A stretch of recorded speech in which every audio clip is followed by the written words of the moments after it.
تجيبيه ولا تسيبيه. اسنس جربت منها النوع ده، واول ميزه فيها هي فرشتها، الصوت بتاعها فاحم وبتدي طول وكثافه، بعد فتره بتفرول شويه ومش ووتر بروف.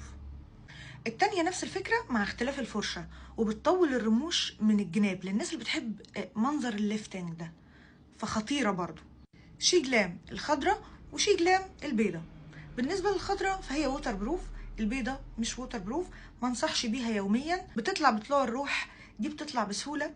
بالنسبة لي هي ولا اسنس، بحب شكل اسنس على عيني اكتر، لكن هي بتدي كثافة وطول طبيعيين اكتر. الميزة اللي فيها انها اخف على العين من اسنس، بحس ان اسنس عاملة زي تركيب الرموش يعني.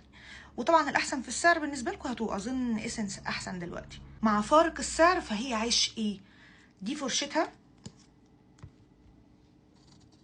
وبالنسبه لي بصراحه على فارق السعر ده بحس ان هي ما بتتخيرش حاجه عن اسنس. نايت سينما 4 دي، وده شكل فرشتها، سوادها فاحم ومش ووتر بروف. والميزه الخطيره اللي فيها انها بتفرق الرموش حلو جدا، بس بتدي كثافه، وانا بحب اكتر الطول، وبحس ان هي مناسبه استخدام يومي، جامعه، شغل.